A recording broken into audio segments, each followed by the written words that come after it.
Thank you very much for joining in FECS research sharing session today. So the theme for our today's is how to publish in a high impact journals. And we have 22 staff members joining today.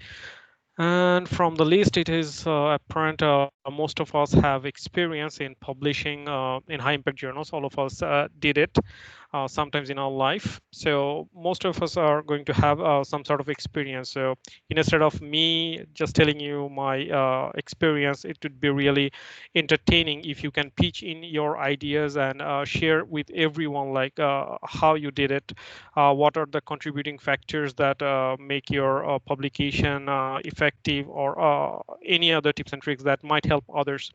So let me share my screen with you. First, I just prepared very simple slides just to facilitate my talking with you. Where is that? This is my screen and my PowerPoint. What's wrong with my privacy option?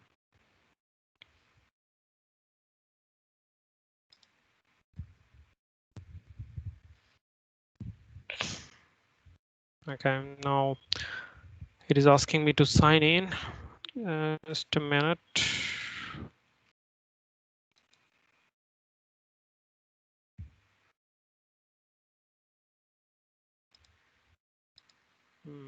Usually I was working in my desktop, now using the video here.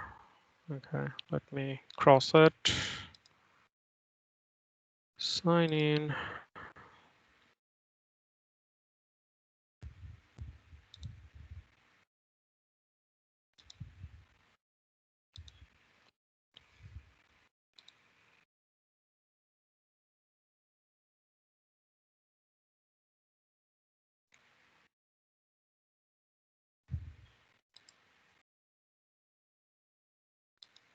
Ah.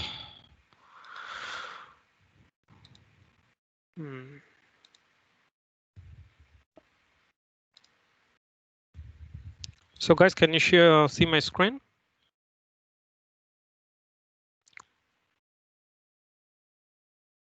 Yes, I can see your screen. Yep. Okay, the PowerPoint slides, right? Okay, thank you very much, Basil. So, yep.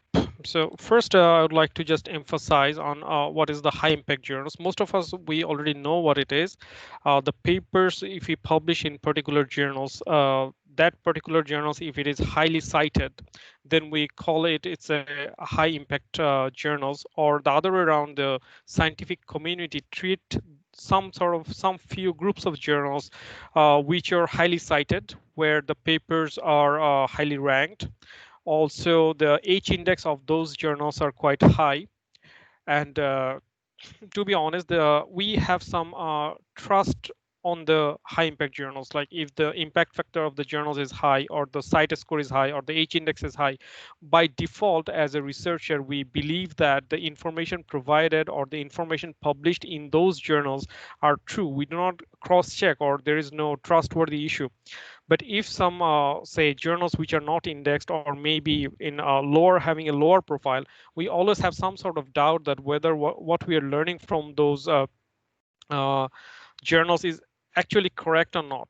So because of these issue or psychology of the researchers, the high impact journals, or a journal with high CITE score or quartile, those are going to, we'll find that these are going to be cited over and over and over again. So it's like going on a cycle, right? Which is already high impact journals. They are trusted by most of the researcher, and they are recited over and over again. So if one journal can go into that particular group, they are going to be remain there unless something accidental thing happens. So other than that, this particular group of journals is always going to remain as a high impact journals in the research community in that particular field. Another thing is high impact journals, when we refer it, and it's actually a field specific thing. Like for my field, electrical engineering and energy, and in our field, if some journal is having an impact factor more than 5, or approximately 5 and above, we assume it's a high impact journals. But that might not be the case for other fields as well. For maybe in, I'm not sure, I'm just talking in random thing, like in case of say mathematics, say in that particular field, maybe impact factor 2 could be really a high impact journal. So it's the impact, the factor that we call given by Thomson Reuters or the Clarivoyant Analytics, the impact factor they provide, it's a relative thing. So it's going to be field specific. So one journal high impact in one field, not necessarily that particular number. Other fields are going to be high impact. It may be a low impact in that particular field. So we cannot actually 100% trust every single journal and their impact factor to consider it as a high impact journals. So how we are going to judge which journal in my field or in other field it's going to be a high impact journal or not. So that's why my suggestion is always to stick to two particular indexing platform. One is Thomson Reuters, where they publish their master journal list, or we call it Thomson Reuters master journal list, and they give every journal an impact factor. And another one is the Schemago.jr. So I should put a JR here. So Schemago.jr. They are the analytics part of the Scopus because they are a sub company. They come under the umbrella of Scopus because Scopus is not an indexing platform. It's a database. And Schemago JR is part of Scopus, those who do the data analytics for them, and they provide some quartile and the site score at the same time. So these two particular platform is the most reliable and most used by majority of the researcher in the world. For Sweetman perspective, we use the ERA index like A star and A just to refer some of the journals. But just to let you know, the A star and A has been given by ERA in 2010. Since 2015, they have discontinued that A star and A. They do not provide it anymore.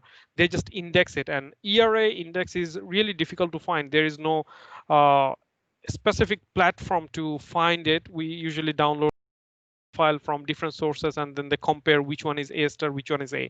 So there is no online guidance how ERA is indexing. And most of the cases, as I told you, most of the universities and the researchers, they rely or they depend on either Thomson Reuters and Scopus, Schemago journals rating. So let me go to this particular sites and let me show you how I find the high impact journals in my particular field. So my supercomputer will turn on Google Chrome. Maybe soon. Okay. Relatively faster than I have expected. So let's go to Schemago. Come on. No, it's not yet turned on.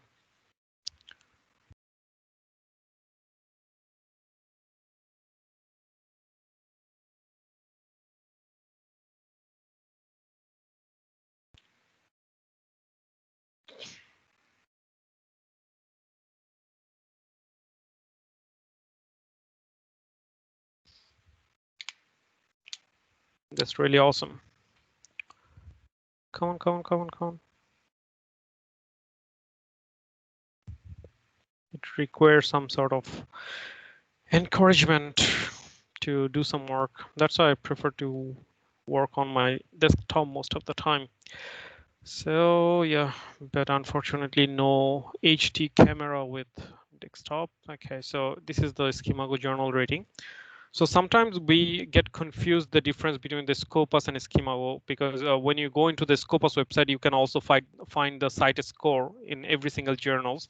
But those particular site scores are actually given by Schemago journal and country rank. So let's say I want to find some particular journals in my field. So I'll click on the journal ranking.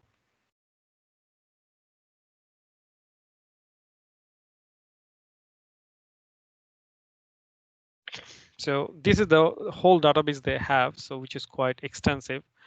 So now I'm going to set some filters to make it more relevant to me. Say I work on the energy field because my field is more related to energy rather than pure electrical engineering. Then subject category is going to be energy engineering and power technology. So it's going to be related to now electrical and engineering side. So all region and countries, we can specify the region and countries and everything. And the latest ranking they have provided is 2019. So 2020, they are going to analyze and publish at the end of 2020. So yeah, that's it. So Yeah, so apply.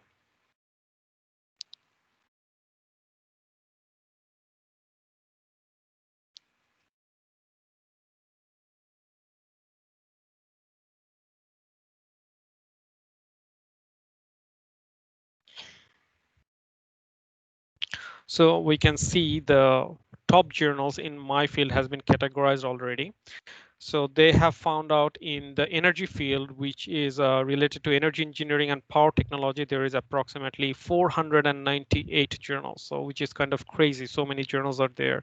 And when for the early career researcher, when they're going into that particular field, it's quite confusing which journal I'm going to target.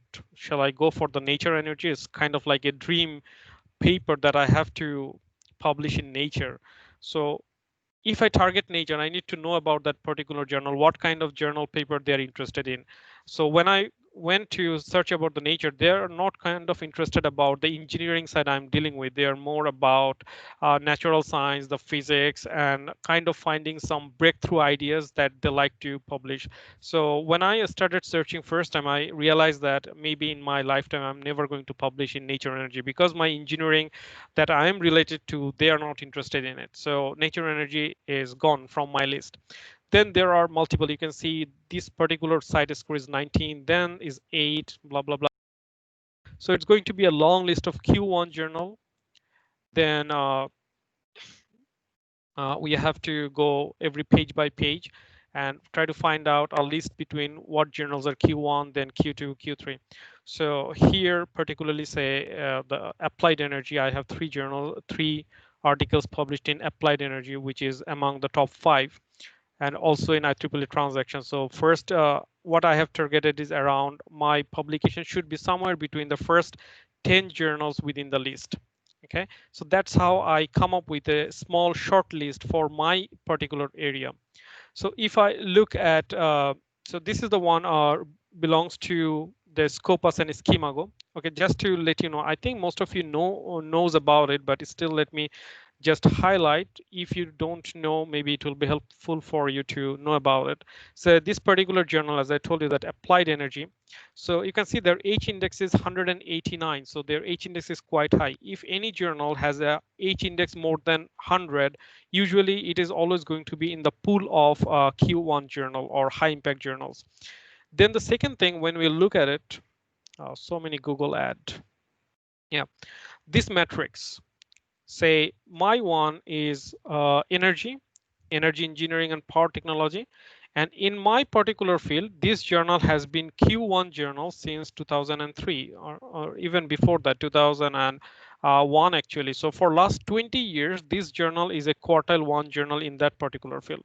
So it's already is going to have a well reputation for over a long time. So this is the second matrix we have to look at about the particular journals to judge whether this is a high impact journals for a very short term. Recently, they gained the high impact, or it has been a high impact journals for a long time. And the third most important thing, we have to look at this particular graph, which is the total site and self site. So we know that in publications, there are multiple types of game that is played by the journals. So if the total citation and the self citation is very close, that means these two lines are very close, then it is not a very good journal, because the game is obvious. That particular journal, the editors and reviewers and writers, what are they doing? They are publishing in that particular journal, and they are encouraging the authors to cite the journal's papers only. They are not citing the other papers. Even for Applied Energy, you can see until 2008, their self citation and the total citations, they are going by hand in hand. Okay, so until that time, maybe the quality of the journal was not that good. They are trying to improve their cite scores and H index by self citing. But since they took off, you can see when they are gaining the popularity, their total citation is increasing, but the self citation is almost like getting saturated. It's not getting more than that. That means this particular journal is being cited by other journals more than it is being self-cited. So that is one of the sign of being a good journal, that the total citation and the difference between the self-citation, the gap will be really high or keep on increasing. So that means this particular journal doesn't believe or play in that kind of game anymore, that they have to cite themselves only.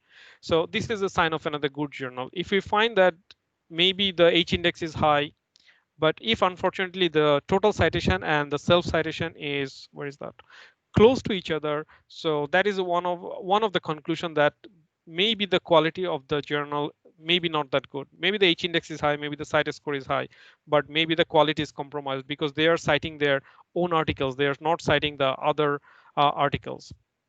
And second thing, as I told you, the Thomson Reuters.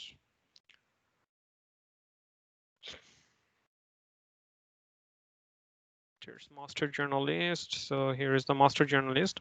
The problem of assessing the Thomson Reuters from home is they will not allow us to see the journal citation report. So this is their master journalist here. Okay, load please. So here is the thing. So say they have the three. The Publon is part of the reviewing process, and Web of Science, their database, which is part of the Elsevier, Web of Science, and journal citation report. So I'm unable to access it since I'm accessing it from home. Only if you access it from Swinburne network within the Swinburne University, that is the only place they will allow us to see the impact factors of every single journals. Otherwise, what we have to do is say, let's search for the energy. Okay, say just I search for a normal thing, that's an energy journal. Okay, so they are going to give us all the possible matches. Say they found 267 in their database. So if you click on that journal or look at the profile page of that journal,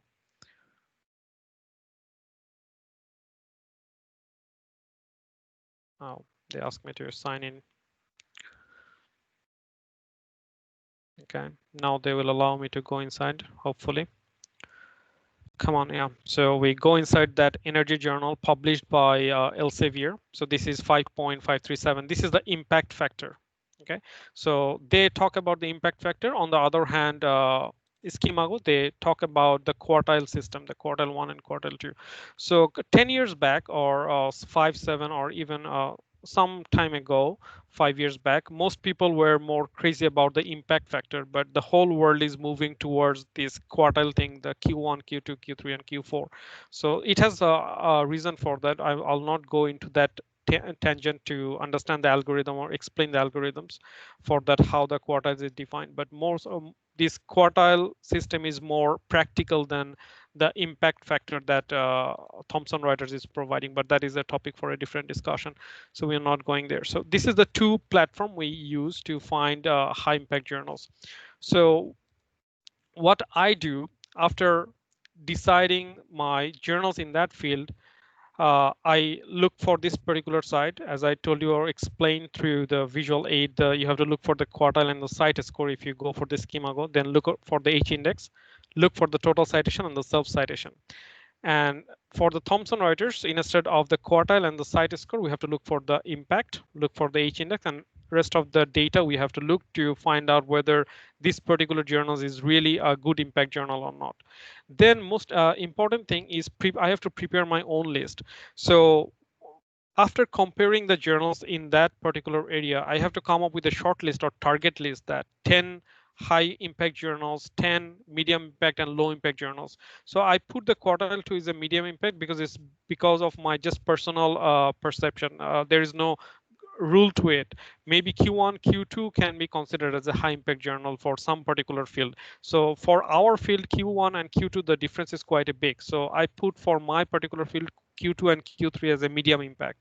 So I prepare my list for high impact journals 10, then medium impact journals 10, and then low impact journals maybe 10 or 15. I prepared a certain list that I'm going to target for my publication. As I told you, for every single field, there can be hundreds of journals. And if I keep on targeting random journals, it is very easy to lose our focus. And most importantly, we will not be remember what are the journals scope, journals criteria. And every single time when we are going to publish, we have to check back or look back what are the scopes. And it's going to be take a tremendous time to find out a suitable journals which is going to match the scope of our paper. So it's better if we invest 1 week, 2 weeks, or maybe 1 month just to analyze the journals that I have related to my field and come up with a short list. And that particular short list, maybe I will be able to use for the next 5 years or 10 years, or maybe every 5 years I sit for 1 week and redo my whole list and bring some new journals into account and kick off some of the old journals that I'm trying to cross off from my list. So this particular exercise is quite important if we really aiming for high impact journals and keep on publishing in them regularly. So it will save a lot of time if we can prepare a suitable and a meaningful list for our particular field. So that is one of my personal practice. I believe if you can do it, it's going to be beneficial for you as well. So the next step, when we come up with our short listed of journals, then we have to find out what kind of article we are going to publish there. So in general, there are 4 types. When you go into the journal, you will find that they are going to categorize in the multiple, but most of the journals can be put under these 4 categories. So these are, the first thing is a review article. We all know we write a review, either general review or critical review. Then the original research, where the most of our research papers are related to. Then the technical letters. Technical letters is original research, but they do not care much about the theory. It's more like sort of like cutting edge research where results are more important. So it's very short, 3 page, 4 page, but they are usually very high impact journals. They take it technical letters because those kind of results are really important to publish, and they are really highly cited, and most of the technical papers are related to recent time research. And data publication, that is a new trend coming for last 3-4 years. They will publish your data only. Say you do a big experiment and then you say, this is the data I have collected, I want to publish it. So maybe some other researcher are going to download that data and then they are going to do the analysis by themselves. Okay, or you can publish your data along with some of your results as well. So they just look for the data and result. They do not look for the methodologies or the theories that you come up. A very small short part you have to give to them, this is my methodology, but majority of the concentration will be part of the data I have collected and some of my result. And most of the data publications papers, you'll find that it's 2 page, 3 page, that's it. But again, these particular types of research papers are very popular among the researchers and they cite these type of papers a lot. So after defining my articles, which article I'm going to publish, then I have to go back to my list again. So if I'm, say, trying to publish a review article and I check back my list where I want to publish my review article. So I'll check one by one which 10 journals, say in my list I have 10 high impact journals, which journals is more relevant to my particular review paper. If anyone matches, then it's good. Then if doesn't matches, I have to redo or I have to find a different journal from the database again. And if it matches, then we'll find that, say, many of the high impact journals recent days, they do not take review articles directly. They ask for review article by invitation only. So what we have to do, we have to write a letter to the editor that I have this particular review paper and this is going to contribute in that particular field immensely or bring some new knowledge or new perspective or new research ideas. So we have to convince the editor that this review article is going to be something important. So then they give us an invitation and we submit. Other than that, many high impact journals, they do not allow us to submit the review articles anymore. If they allow, then this is very good. Like Elsevier papers, they are very open to review articles. They usually like review articles, or some of the high impact Springer journals, they like review articles because they do not have any page limitation or word limitation. Most of them, they do not have page and word limitations. So they invite review articles to publish, and also they open to that. Original research is usually most of the journals are open for original research, so we can submit it any place. Technical letters and data publications, these are journal specific. Some journals, they do not have those options, so we will not be able to submit.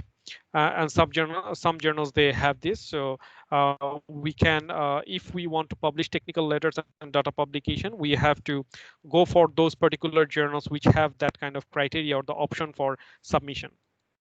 Then is the critical part when most of the suggestion I'm putting forward here or I'm sharing, assuming that my journal is currently under writing or nearly finished. So then I have to ask this particular few questions like, am I going to target a high impact journal, or I will go to a medium impact or low impact journals. So why is it important? Because first thing we have to remember, everything what we do, a small research or big research or what kind of research we do, everything is publishable. There is nothing in the world which is not going to be, which is not publishable, because most of there in the world is currently there are maybe a few hundred thousands of journals are there. So even if it is sometimes, if I find my journal is not that good, my work is not that good, my writing is not that good, still I will be able to publish it somewhere. I will go for medium impact, low impact. Even I can target for non-indexed. Personally, I do not suggest to publish in non-index because it's not a good image. It's not good for the image of the researcher to publish in a non-index journal. But sometimes if I have some article written by my students, I do not have some time to invest on it. So instead of just throwing it away, I can just publish it in a low impact or maybe low index journals. That's perfectly fine. And we can always do that. So we have to keep in mind that nothing is useless. Everything is publishable. We can always do it. So when we are going to target a high impact journals, first we have to think it like that. Does it go with the scope of the journals that I have selected? If it goes, then it's perfectly fine. I do not have to rework or redo the thing again. If it doesn't go with the scopes in my selected journal or my shortlist, I have to do the listing again. Then we have to ask for what is the problem I'm addressing. The problem is that a current problem or recent trend, or the problem has to be solved, or it has been always solved by hundreds of researchers. If it is the case that it is not a new problem or already being solved by many researchers, so it is for certain that high impact journals are not going to take my review or take my journal. Maybe they will send it to the reviewer and reviewer will reject. I have to sit down for 2 months or 3 months just to see the reviewing process. And in the end, maybe I will receive some suitable comment. But if I'm certain that the problem I'm addressing is not something going to contribute or not something new and already being solved by many researchers, then there is no point of targeting high impact journals. So it's better to go for the medium impact and low impact. But again, I'm repeating, do not throw it away. Even if you are solving a problem which is already being solved, that doesn't mean my work is useless. I can still publish it in lower impact journals or lower quality journals. Then is that relevant to the current scenario? It comes with the problems that I'm addressing. If the problem is a currently trending problem, then definitely high impact journals will be just opening their mouth to swallow it. If it is a current trend journals, if it is a medium trend, that means this particular trend has been going on for last 10, 12 years, is still publishable in high impact journals. But if the trend already died in 10 years ago, then there is no chance for the high impact journals to go for. So better I go for other options. Then look at the solutions that I'm providing. Is it unique or is just an improvement for other solution? If it is a unique solution, definitely we should target for high impact journals. But if it is, say, there is already a solution provided by other researcher and I'm trying to improve it slightly or doing some tweak here and there, and then I'm trying to publish it by tweaking it, then it's better to go for other journal rather than submitting in high impact journals, because as I told you, it will be a waste of time.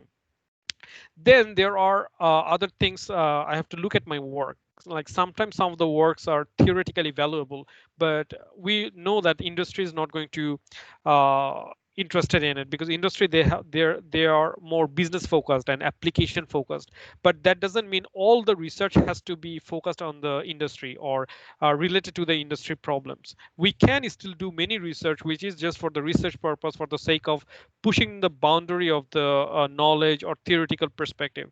So if you look at the journals perspective from your short list, you will find that different journals have their different perspective as well. Like as far in my field, if I want to publish an IEEE transaction, they do not value the theoretically or scientifically works that much. They always look for application or industry oriented. On the other hand, if I want to publish in Elsevier or Springer, they are more open and they are always welcoming the theoretically and scientifically worthy work. So if I say that my research article that I'm currently writing is more scientifically contributing, then better I send it to Elsevier journal rather I send it to IEEE transaction. So that's how I have to take the decision which particular journals I'm going to select. So this selection, I'm talking about a lot about this selection process because it's kind of important.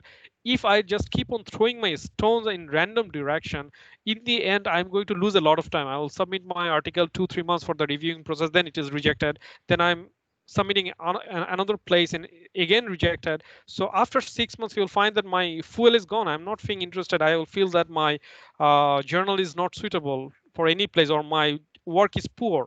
I will feel demotivated and it will kill my energy and the enthusiasm to publish it. So that's why the selection process is important.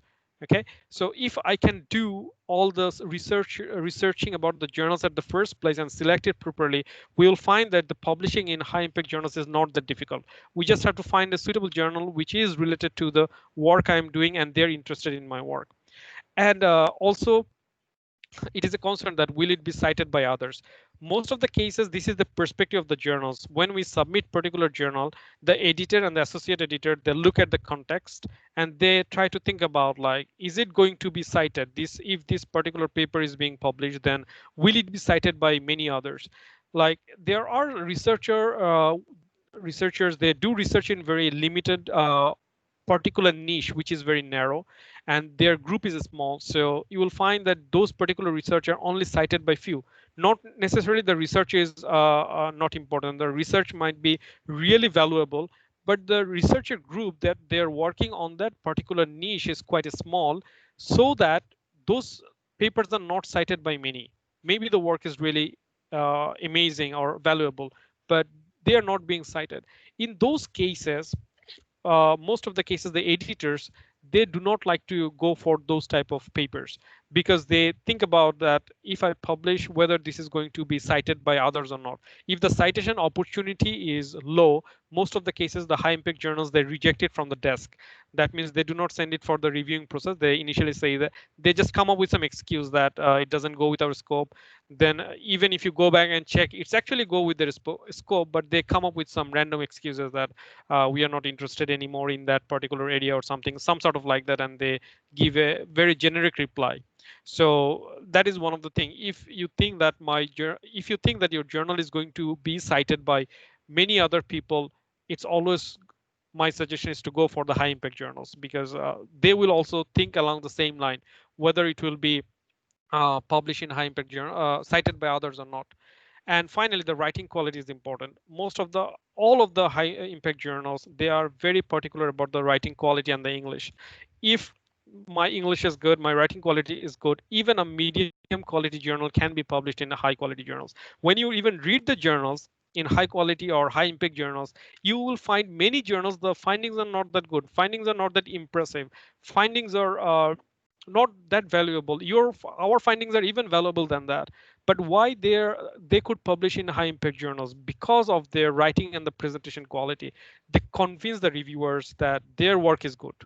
Okay, so there is kind of luck as well, who is going to review your paper. So that particular, we do not have any actually control over it. So that's kind of luck. Sometimes some good works are rejected, sometimes some medium works are being accepted because of just the reviewing process. Okay, so we have no control over the reviewer, so we have to pray to our God, our creator and the God, that just select some good reviewers for us. So that's the thing, we have to trust on our luck on that case. So finally, I'm almost at the closing point. So what is the key features of a quality article that when we are writing? First, we have to look for a good title, which has to be catchy and which has to be convincing to the editor that this particular journal is suitable for this particular article is suitable for the journal, and this particular article is going to attract the attention. So well-formed title is very important. Then what the editors are going to read at the first place after the submission, they're going to read my abstract. And that's why writing an abstract nicely and perfectly, which is compact and reflecting and showing that what is the contribution, is really important. So if my abstract is like a bulletproof thing, then most likely most of the high impact journals for surely it is going to take for the review process. Then the process starts, then many things will come into perspective. But to cross the first hurdle or the cross the desk of the editor, our title and abstract has to be really formed nicely, or it's going to be a solid performance of writing abstract. Even you'll find that some articles in high impact journals, the content methodology and the result is very poor, but it's still being published because of their writing of the abstract and the introduction, and they highlighted their result in such a way they convince the reviewers that their article is important. Okay, so these two criteria to cross the first hurdle is really important. Then we have to use some catchy keywords, which is good for Google search, but that one is can be changed most of the time, even after the final submission. So it's important, but not that much. Nicely written introduction, or should be related to recent research. We should cite all the articles which is published in last 5 years, maximum 8 years. We shouldn't go beyond 10 years to cite some article unless it is certain absolutely necessary, because if they find out we are citing old research, automatically the reviewer impression will be this research may not be new. Okay, why they are citing so many old articles? Maybe that particular authors are not aware of the recent research, so it's always give a bad or wrong impression. So they will not even read my results section anymore. After the introduction, they will just give some comment that literature review is not properly done, recent papers are not cited, and blah blah blah, and they will reject it on the point. We should try to form the introduction nicely and always try to cite the recent journals and articles. Then I highlighted 3 points. This particular point, first thing is the data and result presentation is very important. The more quality we can show in presentation of the data, like chart, bar graph, pie chart, or different connection, line graph, multiple relation between the lines, or something, some sort of shadow, or highlighting the result in such a way, these kind of visual aids really impact on the reviewing performance. Even some cases, if our work is not good, but our data presentation is like a classy thing, then reviewers are already impressed that, okay, even though the results are not significant, the way the authors are writing, it's good for the readers. From that perspective, many reviewers just accept the article then and there. Okay, this article I enjoyed reading, that means the other readers are also going to enjoy reading it. Okay, so if we can present the result and data in such a wonderful way, even the medium quality articles that I personally know, because we all know about our own research. Okay, so if we know that our personal research is not that good, still if my presentation and data presentation and result presentation is good, we can still aim for high impact journals. And then highlight the outcomes. We have to focus on it in the introduction, in the abstract, in the conclusion, in the result section. We have to make sure we always show the reviewers that what is my outcome, what I'm contributing here, and how is it going to impact that particular field. If we can do that, that is also giving us a boost up in publishing in high impact journals. And lastly, write a good cover letter, because cover letter doesn't go to the reviewers, it go to the editor, because sometimes it happens that there is a 50-50 chance. Most of the cases there are multiple reviewers in high impact journals. Usually minimum is 3, sometimes it can be 4 or 5.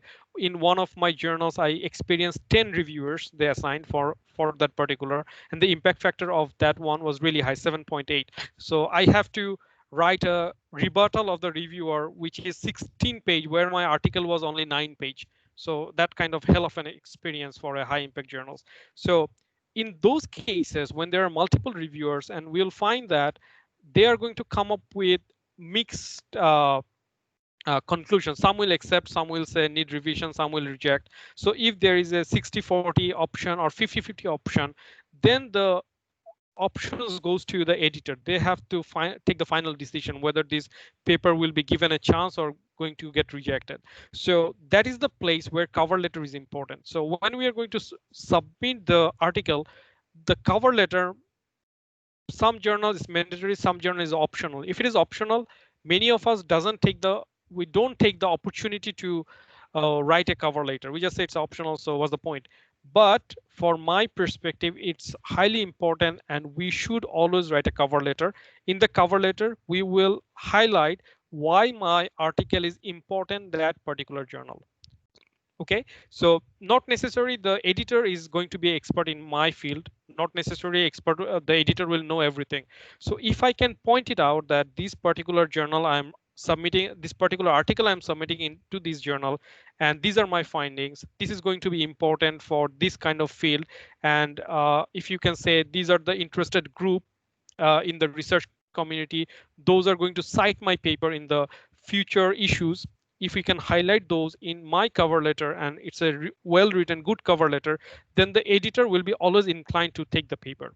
Okay, so even if it is optional, we should always try to write the good cover letter and try to highlight why this particular article I am submitting is good for this specific journal.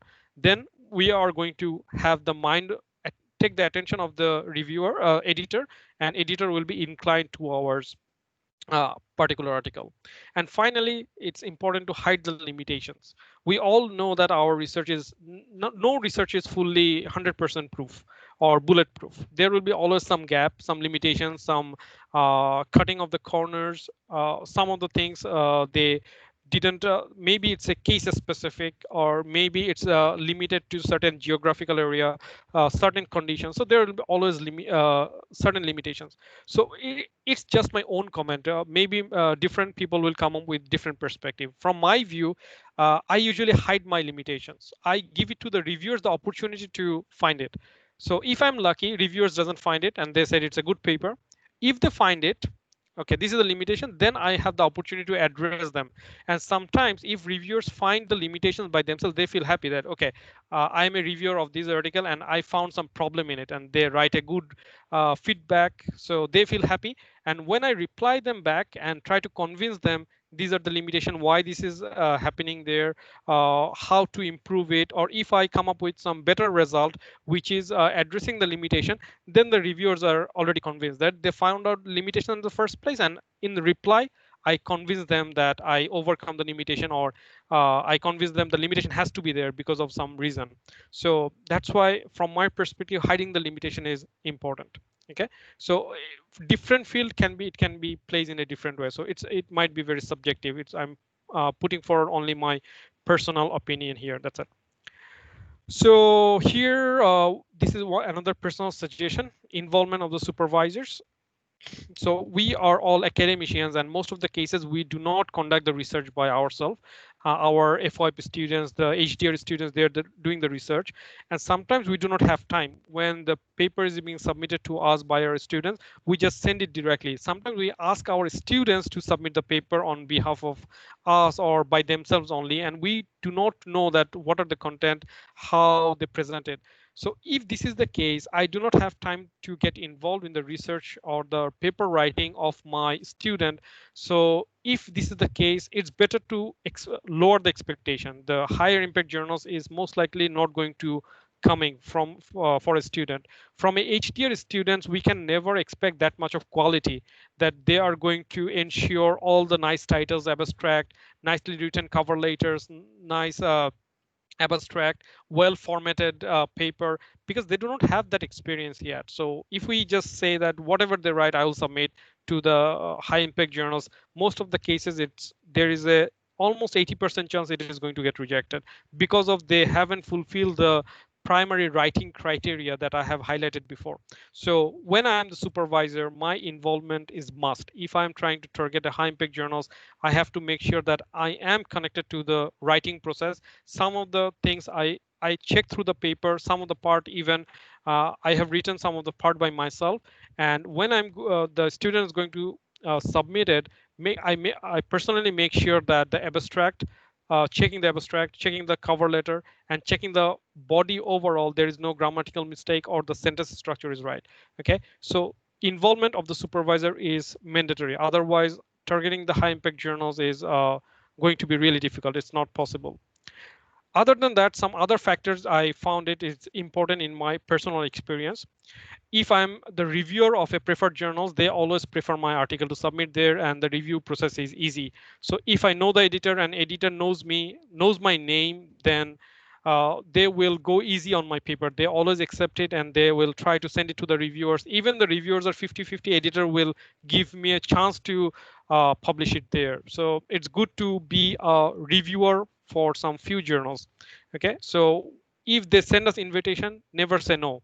Okay, always try to review the papers the best way possible we can. Then we can follow the journal's profile in LinkedIn. Most of the high impact journals, they have their LinkedIn profile. We should be a follower of those journals from the shortlist. As I told you, we have to make a shortlist at the beginning.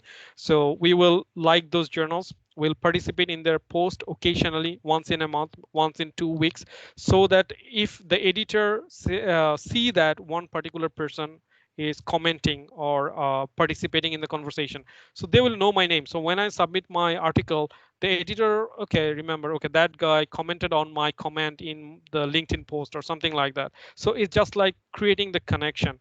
Okay, so that is the part, that have connection with the editor, associate editor, and the reviewers. Okay, so if we go to the conference, that is the part of the networking. We have to make connection with the editors of the journals, okay, associate editors and reviewers. So they are going to be more inclined or try to support us rather than having a neutral vision or having a critical vision on our article. So we have to have a good connection to them. Then we can follow the ResearchGate profile of the editors. So, and also sometimes we ask them some question, sometimes we reply or comment on some of their papers and post. So our names are going to get familiar to them. So when we submit in this particular journals, the editors, reviewers are going to be familiar with our name. So these factors really helps. Okay, so when they knows our name, they usually, it's the human factor, human sense. When they know my name and they know me personally or some sort of relation we have through networking, they try to be easy on my work. Okay, so in my personal experience, I found out that it's really helps. So we should try to build up that sort of relation with the editors and the reviewers, those are involved in my selected journals. Okay, so yep, that's all I have to share with you, and I have experienced so far in my publishing journey. So thank you very much for listening to me. Now I'd like to open the floor to everyone. So if you want to add something with me, or if you want to ask anything to me, thank you very much. Thank you, Jubai. Does anyone have any question? I think we have 5 minutes before I think most of us will go to Maurice's presentation. Do we have any comments? Anybody wants to chip in their thoughts, comments, or maybe ask Jubai some questions? Yeah, Basil, Daniel here. Go I ahead. actually put in the text, the chat box. I said Clarivate was unsubscribed by Swinburne, so we can't access Thomson Reuters database now. Yeah, I think so too. Yeah. That part, to be honest, we don't have any control of it. I think it's decided either by RCO or SOR at some point, probably because of the budget issue, things like that. Yeah. Other than that, do we have any other questions? I think Baslu has posted a question just now about keeping some hole in the paper, in the manuscript, I assume. Deliberately, yes. Yeah. So he's asking, is it good to have some hole there deliberately? Yeah, sometimes it can be good, but we have to make sure how big the hole is going to be. If it is a small hole, then it's definitely good. So it's like we are inviting the reviewers to find out those small places, small holes, and asking us to now you correct it. So that is definitely good. But if our holes are big, then that is dangerous. The reviewers might reject the paper by finding those big holes. So how we are going to play the game, it's very subjective. So I think it's a good option if we can keep some small holes, hiding back some result.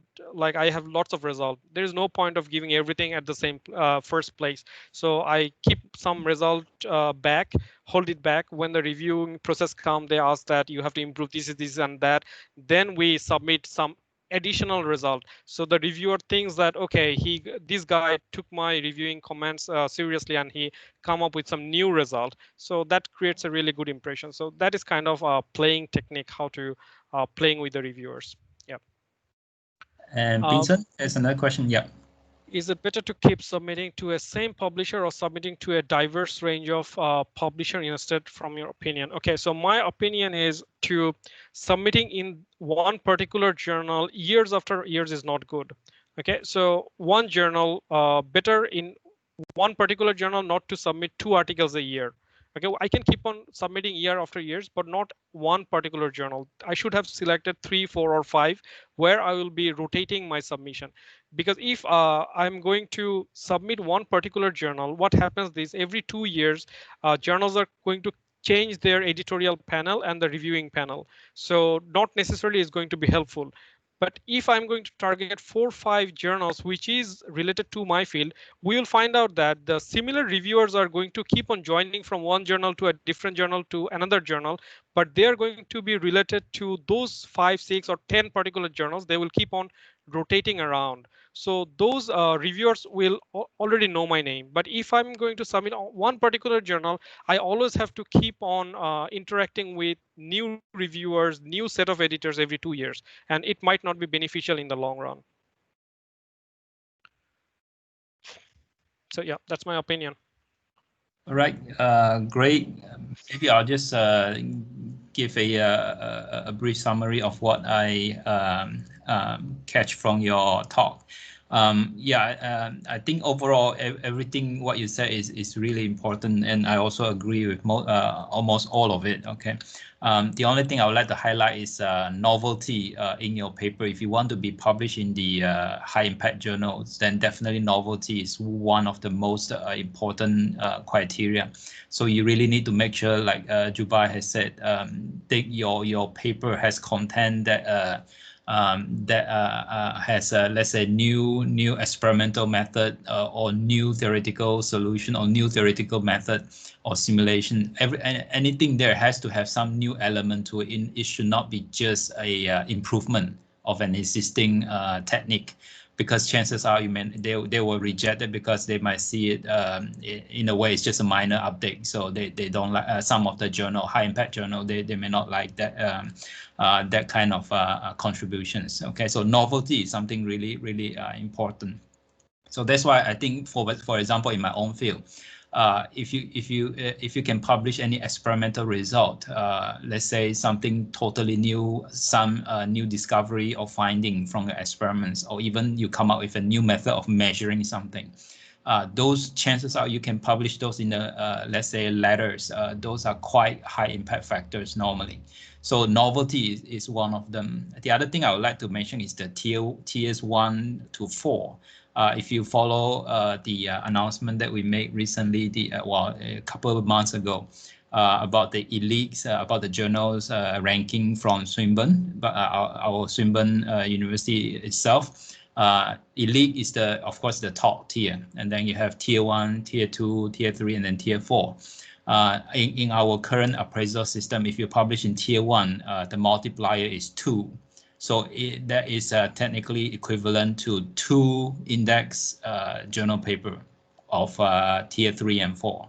So, and then if you publish tier 2, the multiplier is 1.5, so 1.5. So that if you can publish, of course, in this tier 1, tier 2 journals, then of course it's a big plus.